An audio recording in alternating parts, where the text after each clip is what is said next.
Hi friends, welcome to my YouTube channel English Tutorial with NG Sir.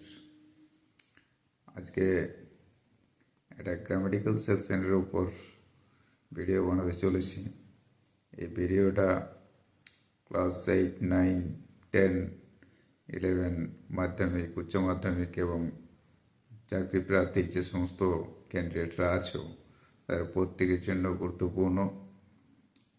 ভিডিওটা প্রথম থেকে শেষ পর্যন্ত ওয়াচ করবে এবং ভালো লাগলে লাইক শেয়ার কমেন্ট করবে, চ্যানেলটি সাবস্ক্রাইব করে রাখো। আজকের টপিকস হবে, তোমরা দেখতে পাচ্ছ, transform the following sentences expanding participles into sub clause. এখানে প্রেজেন্ট পার্টিসিপল এবং পাস্ট পার্টিসিপল দিয়ে কতগুলো বাক্য লেখা আছে। এই বাক্যগুলোকে সাব ক্লোজ দিয়ে লিখতে হবে। তার মানে এগুলো সব সিম্পল সেন্টেন্স করা আছে, এগুলো সাব ক্লোজ দিয়ে লিখলে সব কমপ্লেক্স সেন্টেন্স হয়ে যাবে। চলো দেখা যাক কি কি কোশ্চেন আছে। প্রথম কোশ্চেনটা দেখতে পাচ্ছ, hearing the news he was very glad. এই বাক্যটি সিম্পল আছে এবং এটা প্রেজেন্ট পার্টিসিপল দিয়ে লেখা আছে। হিয়ারিং, এটাকে আমরা কমপ্লেক্স করলে এরকম দাঁড়াবে, এটাকে হোয়েন লিঙ্কার দিয়ে করতে হবে। When he heard the news he was very glad. তাহলে হিয়ারিং থেকে এটা নন ফাইনাইট ছিল, এটাকে ফাইনাইট করলাম, হার্ড, এবং এটার জন্য একটা লিঙ্কার হোয়েন বসালাম। সাবজেক্ট, ডবল সাবজেক্ট অবশ্যই লাগবে। একটা সাবজেক্ট দেওয়া ছিল, সেটা হচ্ছে হি, এই সাবজেক্টটাকে রিপিট করলাম, তাহলে ডবল সাবজেক্ট হলো when he heard the news he was very glad. Question number 2 দেওয়া আছে, disappointed he left the job. এখানে পাস্ট পার্টিসিপল ইউজ করা আছে। এখানে আমরা লিঙ্কার লাগাবো অ্যাজ, কারণ হি লেফট দ্য জব, এই যে কাজটা, এই কাজ ছেড়ে দেওয়াটার কারণ হচ্ছে সে ডিসঅ্যাপয়েন্টেড হয়েছিল। তাহলে লিঙ্কার আসছে অ্যাজ।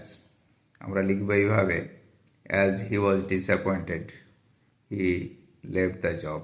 যেহেতু এটা পাস্ট পার্টিসিপল দেওয়া আছে, তার জন্য ভাগটাকে প্যাসিভে লিখতে হবে, he was disappointed. 3 number, stealing the book the boy tried to hide it. এখানে আমরা প্রেজেন্ট পার্টিসিপল দেখতে পাচ্ছি, এখানে লিঙ্কটা লাগাবো আফটার, কারণ এই স্টিলিং কাজটা করার পর ছেলেটি বইটাকে লুকানোর চেষ্টা করছিল। তাহলে লিঙ্কার আফটার দিয়ে লিখলে কমপ্লেক্সটা দাঁড়ায় এরকম, আফটার দ্য বয়, স্টিলটাকে ভি টু নিয়ে আসতে হবে, কারণ এটা অ্যাক্টিভে যাবে। After the boy stole the book, comma, the বয়টাকে সরিয়ে দিয়ে ওখানে বসাতে হবে হি, কারণ একবার ইতিমধ্যে দ্য বয় লেখা হয়ে গেছে। He tried to hide it, এটা হলো অ্যান্সার। 3 নম্বর হলো, 4 নম্বর কোশ্চেন দেখছো, mister Bose is a retired teacher. এখানে পাস্ট পার্টিসিপল দেওয়া আছে, তাহলে এটা লিখতে হবে, হু লিঙ্কার লাগবে। Mister Bose is a teacher who has retired. এটা হ্যাজ রিটায়ার্ড অথবা হু ইজ রিটায়ার্ড, দুটোই লেখা যেতে পারে, কোনো অসুবিধা নেই, কারণ এটা পাস্ট পার্টিসিপল আছে, আমরা প্যাসিভে লিখলেও কোনো অসুবিধা হবে না।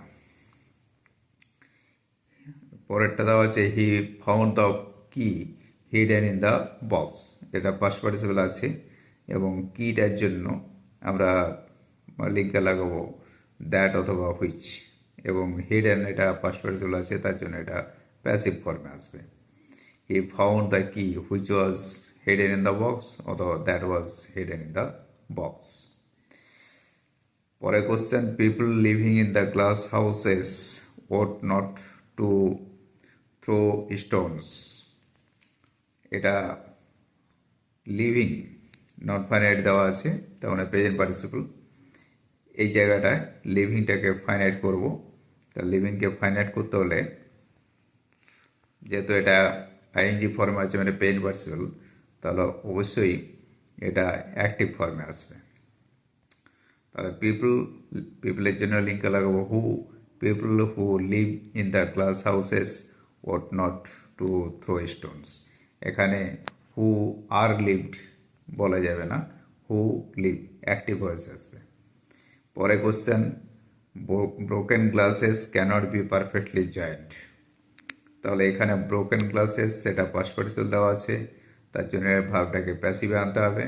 আমরা লিখব এইভাবে, গ্লাসেস হুইচ আর ব্রোকেন, এটা প্যাসিভে আসবে। ক্যানট বি পারফেক্টলি জয়েন্ট, এটা হলো অ্যান্সার। পরেরটা দেওয়া আছে, a well fed baby will be healthy. Well fed, তাহলে এটাও আছে পাস্ট পার্টিসিপল, তার জন্য এখানে ভাবটা অবশ্যই প্যাসিভ আসবে এবং বেবির জন্য লিঙ্কে লাগাবো that. A baby that is well fade will be healthy. Next question, I saw a car রাসিং past the park. তাহলে এখানে রাসিং দেওয়া আছে মানে প্রেজেন্ট পার্টিসিপল আছে, তখন ভাবটা আসবে অবশ্যই অ্যাক্টিভে। আমরা লিখব এইভাবে, I saw a car which rushed past the park, অথবা which was rushing past the park. পরেরটা, being unable to come he made a phone call. এখানে বিং আনএবল, তাহলে এখানে বিং যেহেতু বি ভাব দেওয়া আছে এবং এটা হচ্ছে কারণ, দ্বিতীয় বাক্যটা কারণ, তাহলে লিঙ্কার আসবে অ্যাজ এবং বি ভার্বের ফাইনাইট ফর্ম হবে ওয়াজ, যেহেতু পরেরটা মেড দেওয়া আছে। তাহলে as he was unable to come he made a phone call. তাহলে এইভাবে আমরা বিভিন্ন ধরনের প্রেজেন্ট পার্টিসিপল এবং পাস্ট পার্টিসিপল যে সমস্ত বাক্যগুলো দিয়ে লেখা থাকে সিম্পলে, সেগুলোকে আমরা সাবক্লজ দিয়ে কমপ্লেক্স সেন্টেন্স তৈরি করতে পারি। এইভাবে বিভিন্ন ধরনের এক্সাম্পল নিয়ে আমি বিভিন্ন ভিডিও আপলোড করব, তোমরা দেখতে থাকো এবং ভালো লাগলে অবশ্যই লাইক শেয়ার কমেন্ট করবে এবং চ্যানেলটি সাবস্ক্রাইব করে রাখবে। এই ধরনের প্রচুর ভিডিও তোমরা হাতের সামনে পেয়ে যাবে। সকলকে ধন্যবাদ।